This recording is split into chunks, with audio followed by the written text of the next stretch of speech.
Bonjour tout le monde. Alors, je voulais dire un truc parce que je repensais à quand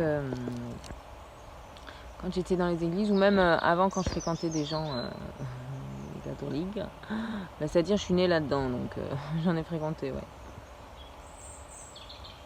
Et puis nous aussi, on est tous nés là-dedans. Je veux dire, on est dans une société judéo-chrétienne, donc on a les idées et l'image du truc judéo-chrétien, tu vois, du sacrifice. Oui. Le truc qui sert à rien là, tu sais. Ben ouais, ça sert à rien. Attention, je vais dire un truc super choquant. Moi, je pense que Jésus, il s'est pas sacrifié. Non, pas du tout.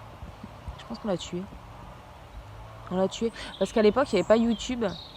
Tu peux pas exprimer tout ce que tu voulais.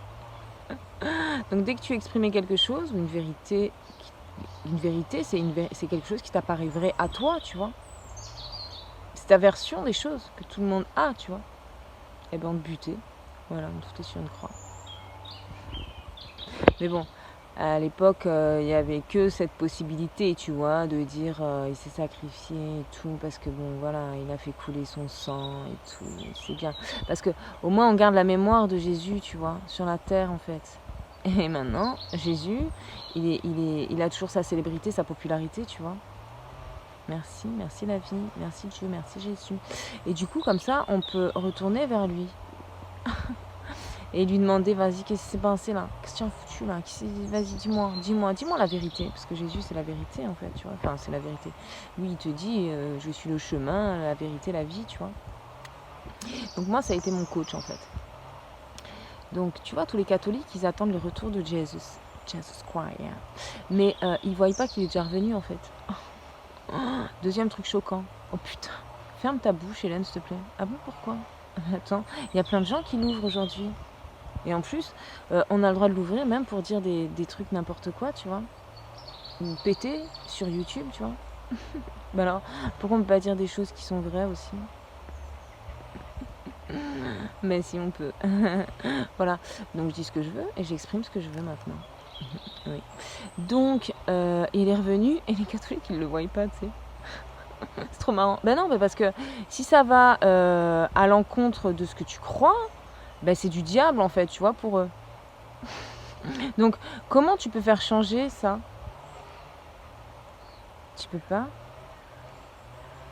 Comment tu peux faire changer quelque chose qui est hyper solide, qui est têtu, tu vois, qui est dans son truc? Tu peux pas. Alors, du coup, ben, ils verront pas le retour, ils voient pas le retour de Jésus, tu vois. Ils écoutent pas ce que leur petite voix leur dit. Et, euh, et du coup, bah, il reste quoi? Bah, il reste que la souffrance en fait. Il reste que la souffrance pour changer en fait. Donc il y a quelque chose qui va venir les bousculer. Et là, ça te fait changer. Non, parce qu'en fait, si tu veux, ces gens-là, après, ils prient, tu vois. On prie en fait, quand on est catho, on prie. Et moi, je trouve que la prière, c'est super, tu vois. Moi, toute ma vie, enfin depuis toute petite, c'était la prière. Et quand ils prient, il faut faire attention à comment on demande les choses, tu vois. Par exemple, il y en a, ils disaient Dieu, donne-moi la force et le courage de vaincre cette épreuve et tout. Mais attends, mais quand tu demandes ça, il faut t'attendre à un truc de malade, quoi. Qui va te faire déployer tes forces et avoir du courage. Ce que tu demandes, tu le reçois direct. Donc après, les gens, ils comprennent pas, tu sais. Ils disent, ah, je comprends pas. T'as vu, je lui ai demandé la force et le courage pour ça, et en fait, on vient m'en rajouter. Bah oui, bah si on vient t'en rajouter, c'est parce que tu vas devoir déployer 2 fois plus de force et avoir 2 fois plus de courage pour t'en sortir, en fait. Donc ça répond bien à ta prière, en fait. Bah, une façon de prier, de demander à l'univers aussi. Et tout comme une façon de recevoir de l'univers. Et moi, c'est ça que je dis, la vie nous parle. Une communication, c'est un échange, c'est donner, recevoir.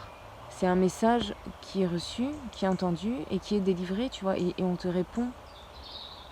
C'est la respiration, tu vois. On inspire et on souffle, c'est en 2 temps. Il y a deux protagonistes, tu vois.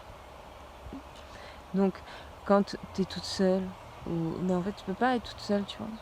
On n'est pas tout seul. Moi, ma fille, elle me dit, oh maman, c'est trop beau. Donc elle était chez sa copine et sa grande sœur, elle est en couple, c'est des ados, tu vois, 15-16 ans.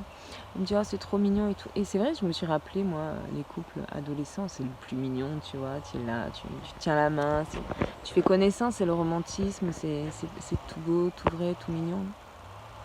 Et tu vis ta première histoire d'amour avec un cœur d'enfant, un cœur ouvert. Et donc tu es vraiment, là, je pense que c'est vraiment de l'amour, tu vois. C'est mignon, c'est pur. Bref. Et elle me dit ça, et elle me dit, oh, c'est trop beau. J'ai dit, bah, c'est bien, je suis contente que tu aies un couple autour de toi qui te sert de modèle, parce que c'est difficile aujourd'hui d'avoir un couple. Enfin, moi, mes parents, ils n'ont jamais été un modèle de couple pour moi, tu vois. Absolument pas. Et même pas aujourd'hui, tu vois. Et c'est rare des couples qui me donnent envie d'être en couple, en fait. Donc, je lui disais, bah, c'est super si tu regardes un couple et que ça donne envie d'être en couple. Elle me dit, bah oui, c'est vrai, ça me donne envie, mais moi j'aime bien les voir, mais après, je suis triste parce que je me dis, c'est triste d'être toute seule. Et là, putain, je sais pas trop quoi lui dire, tu vois. Quoi, si je te bouscule dans ce que tu es, tu vois. Et moi, je pense pas comme ça, tu vois. Je me dis, on n'est pas tout seul, donc je me sens pas toute seule. Et pourtant, parfois, je me dis, putain, j'aimerais bien être avec un amoureux, tu vois. Vivre les choses, partager les choses avec quelqu'un. Et puis, cette idée me sort vite de l'esprit parce que tu peux pas aujourd'hui faire ça. C'est pas l'amour, il n'est pas encore il n'est pas encore sur terre, il n'est pas encore dans le couple, tu vois. On n'a pas encore l'image de l'amour, il est divin, tu vois. Et comment cet amour divin idéal, il peut pas exister aujourd'hui dans un couple, tu vois. Les hommes, c'est par intérêt, et les femmes, c'est par intérêt. On se met en couple pour apporter quelque chose à l'autre, et pour que l'autre, il nous apporte quelque chose. Ça en est là aujourd'hui, tu vois, dans les gens. Et même dans les plus beaux couples, il y a quand même ça. Tu vois. Donc, de l'amitié, oui, mais de l'amour, non, je vois pas. Je vois pas. Après, c'est les satisfactions au niveau physique, alors. Mais ça te mène. C'est comme bouffer, tu vois. Ça te mène pas. Ça te mène à vouloir toujours plus, tu vois. Donc c'est pas un partage, tu vois. Et moi, ça me dit rien. Je trouve je trouve c'est pas, ça comble pas, quoi. Oui, donc quand tu demandes quelque chose, l'univers il te donne tout de suite. Et donc moi, la dernière fois que j'ai voulu changer, évoluer, c'était que, en fait, comment on fait pour changer? Déjà, il faut que tu en aies marre d'être dans ta situation. Oui, il faut que tu en aies marre d'être dans cette situation, mais pas juste, oh j'en ai marre, fais chier, demain va falloir commencer. Non, c'est marre de chez marre, tu vois. Tu en as marre et tu ne le veux plus, tu vois. C'est aller trop loin pour toi. Donc, à ta limite. Et là, c'est bon. Donc là, tu vas chialer ta mère, moi je dis. Tu vas te dire, mais putain, mais comment je peux faire? C'est pas possible, j'en peux plus, quoi. J'en ai marre, je veux changer.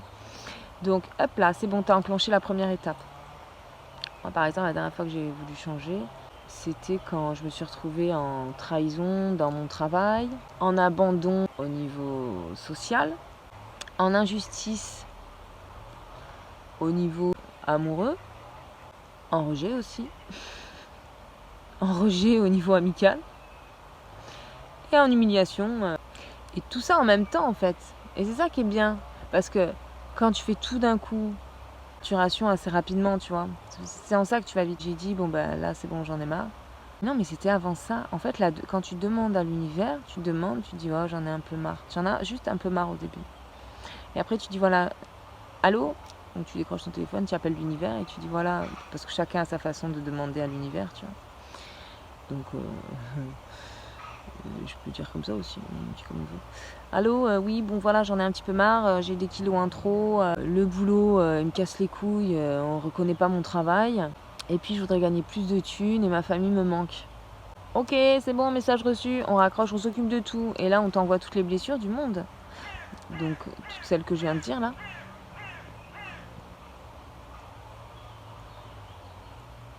Et tout en même temps. Donc là, tu vas pouvoir en avoir. Et tu dis, voilà, moi, je veux changer. Ok, tu veux changer. Et après, je me rappelle que j'ai dit, pourquoi pas me mettre en couple. Ça fait des années et des années que je n'étais pas en couple. Ben non, parce que c'est pas un truc qui m'attire, tu vois, ça. Et puis, en plus, mes expériences sont pas les mieux, tu vois. Donc ça m'a bien aidé et conforté et solidifié cette croyance que j'ai, tu vois. Que c'est là pour te détruire, en fait. Et ma valeur première en priorité, c'est la liberté. Donc ça n'allait pas avec les idées et les représentations du couple sur Terre. Voilà. Donc là, j'ai dit pourquoi pas être en couple. Donc pourquoi pas y croire en fait à nouveau. Alors que c'est pas y croire, c'est et donc évoluer à ça, tu vois. Et je me suis dit, mais le couple, même si c'est pourri, à la limite, ça m'a toujours fait avancer. Et c'est vrai. Parce que les couples, une fois que c'est fini, les chagrins d'amour, tu fais un bond dans ta vie, tu vois. Tu changes ta vie. Tu dis putain l'enculé, comment il m'a traité comme de la merde lui, je suis dégoûtée, je vais me traiter bien, encore mieux que ce que lui il m'a traité en fait. Les couples, moi ça m'a toujours servi à ça en fait. Si tu veux, la phase lune de miel, on va dire la phase agréable et tout, a été toujours plus courte que la phase ok bouge ton cul ma cocotte, tu viens de te prendre une grosse claque dans ta gueule, maintenant il va falloir te redresser, te remettre bien et retrouver la confiance en toi et l'estime de toi, tu vois. Donc pour moi, le couple, c'était toujours avec moi-même. Là où j'étais le plus, où je me suis le plus investie et j'ai fait le plus d'évolution, c'était après en fait. Voilà. Donc j'étais ok pour me mettre en couple avec cette croyance, avec ces expériences de vie là, tu vois. Donc forcément, ça allait me mener où ça? Bah la même chose. Bah ouais. Donc je me suis ouverte à quelqu'un, tu vois. Et donc, pour t'ouvrir, il faut que tu y crois. Et ça, c'est une erreur, en fait. C'est une erreur. C'est comme si tu estimais que tout reposait sur toi, que tu avais ta part de responsabilité dans le truc, tu vois. Mais toute seule. L'autre, il avait rien à foutre. Et la vie non plus, tu vois. Il n'avait pas sa part de responsabilité. C'est-à-dire que c'est obligé que ça marche parce que tu y crois, tu vois. C'est quoi ce délire? Non. Non. C'est pas les croyances qui font, tu vois. Bon, allez, j'y vais. Ciao, ma chérie.